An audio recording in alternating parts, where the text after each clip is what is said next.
Yes, so there we are. Welcome to the Institute for Psychotherapy, Psychiatry and Psychosis.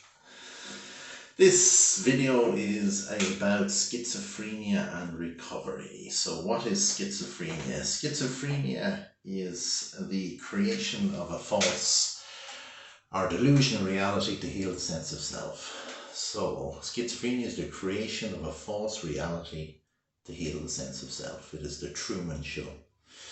The mechanism by which this Truman Show, this distorted reality is created is through delusions, beliefs about ourselves and the world that are most likely not true, and when they are challenged, a person is usually not very pleased with them being challenged.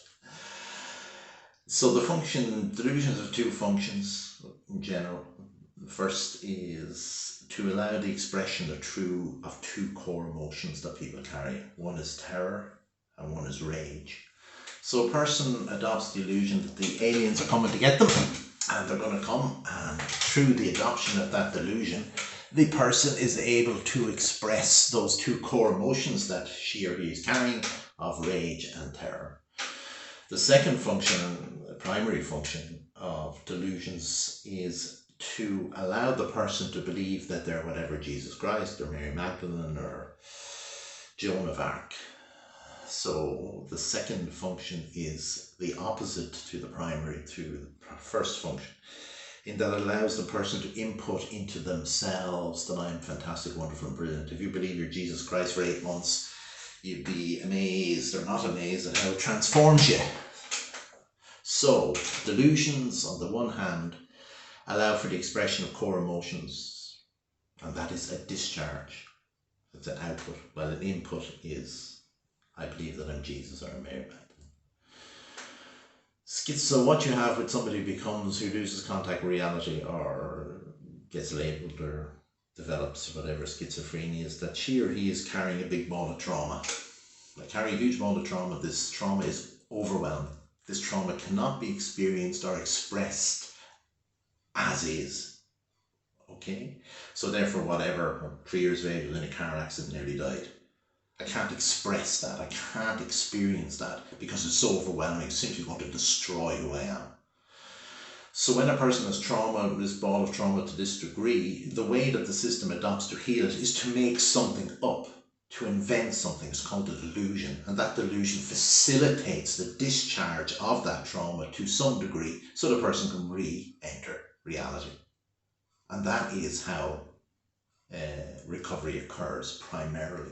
Primarily occurs by the person living through the process and expressing, communicating how they feel until enough has been discharged, and then the system person begins to re-enter consensual reality. The opposite, it can also happen when a person believes she or he is Jesus. The person is in absolute bits. They cannot deal with being in it, so they make something up, I'm Jesus. And over time, that heals to some degree of the sense of self that the person has. And that allows then, over time, the person to re-enter reality. That's how it works. Schizophrenia is, in general, not episodic. Okay? If you believe schizophrenia is episodic, what you've fallen for is that schizophrenia being viewed as episodic is a product of inappropriate intervention. That is not to say that you don't find people who will go lose contact with reality on a Thursday night and then come out of it on Sunday. That does happen for people. That is not very common, but it does happen, and a person will go through a number of phases or episodes, and that is genuinely episodic. But for the vast majority of people who lose contact with reality, it's actually U-shaped. They go down and down and down, losing more contact over time until they bottom out, and then they begin to come up. It's U-shaped. The degree to which the person bottoms out is very important. Some people go right to the bottom. And at the right at the bottom is characterized by the following. She or he is not able to park the delusions. The aliens are coming. Their whole world is dominated. She cannot or he cannot put those aside and have a conversation. Well, at higher levels of the bottoming out, the person is able to put the delusion to the side. When a person is about to bottom out, as bottom as it gets, is what's called a 3-day rule. That's when the person develops that characteristic where you listen to somebody and what they're saying is grammatically correct but semantically meaningless. So the person is talking away, it's absolutely fine grammatically, but it doesn't make any sense. It's called a 3-day marker. And when a person bottoms out down here, she or he will bottom out for a time that takes about usually 20 minutes to a half an hour. That's all it is. Sometimes it can be up to 2 to 3 days, but usually it's only 20-25 minutes when a person cannot place that delusion to the side that the aliens are coming. Usually, but not always, sometimes 2 or 3 days. And then the next day when she or he wakes up, they wake up upon a continuum. The continuum down one end is, Jesus fucking Christ, what happened to me?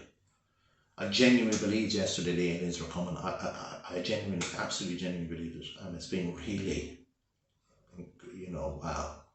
Then the other end of the continuum is the person realised I've been through a hell of a thing. I've bottomed out, whatever it is. And they're still profoundly delusional. But they're well able to park it now. Okay. Characteristics at this stage after the person bottoms out is also what's called out of their body. This is part of traditional psychiatry where the person lives up here in the sky. It's part of schizophrenia, traditional listening psychiatry.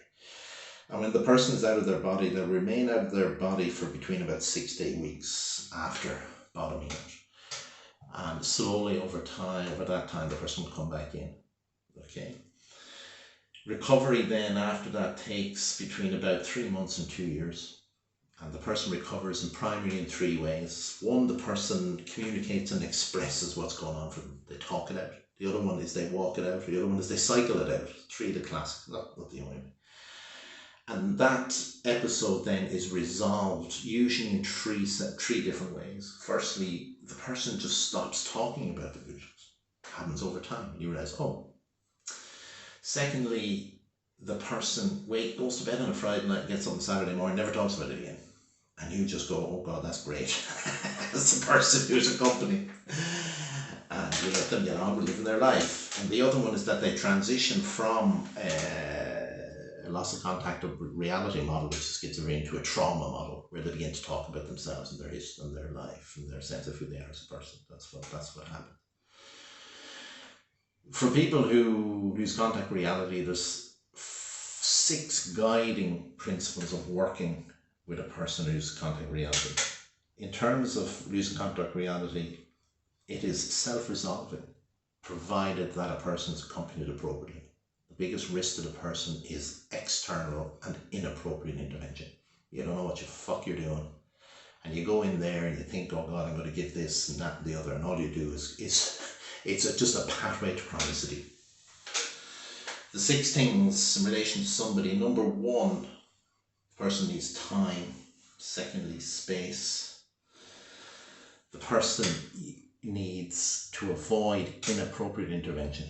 Absolutely no medication. Medication is a pathway to chronicity. It interferes with the process of recovery. That's not to romanticize the loss of contact reality. It certainly isn't. Don't do it unless you really have to. The other, number 5, is to, as a person who accompanies, is to never deepen the person's process. You do not deepen a person's process unless she or he asks you to, because the person has a huge thing of trauma. If you deepen the process, you're taking the person into this trauma when the system is made up, this whole delusional system. Get the fuck away from it and heal it. And what you will do is you will harm the person. Never, except under exceptional circumstances, deepen the process. And number 6, as a person who accompanies, is to the best of your ability, don't become the object of the person's delusions, because the anger and rage is going to be coming your way and is exceptionally difficult to deal with. If that happens, what you do if you're working in a team is that member of the team then comes out and all the other team listen to the person as they're going on about the other member is a fucking piece of shit and the prick and cunt and all the rest of blah, blah, blah, blah. Everything in lost contact reality is really profound profanity, fuck, cunt, bitch, blah, blah, blah, blah. So if you don't like stuff like that, you can fuck off. It's not the area for you. It's interesting in relation to, especially in young people, when they begin to kind of lose contact with reality, what do you do? Okay, so you have schizophrenia, lost contact, U-shaped recovery. U-shaped journey. But we want the U-shape to be as high as possible. So when you come in contact, especially with a young person, you want to behave with the person in a way that's going to keep them from bottoming out low. You want them to bottom out as high as they can, because the further they go down, the more they're exposed to inappropriate intervention, the more time it's going to take usually, and the risks to the person are really high. It's really high from external intervention. So how you do it with a young person, and you come across this in certain areas, is that you follow the person. The young person will tell you how to be with them if you listen, and you listen in a way that doesn't deepen the person's process. What's happening? Just listen, and the person will tell you. And the young person will usually talk about fears of the future. Fears of growing up, fears of being that. That's it. You can see that the person's absolute bits. It's obvious. They're delusional. But if you follow the person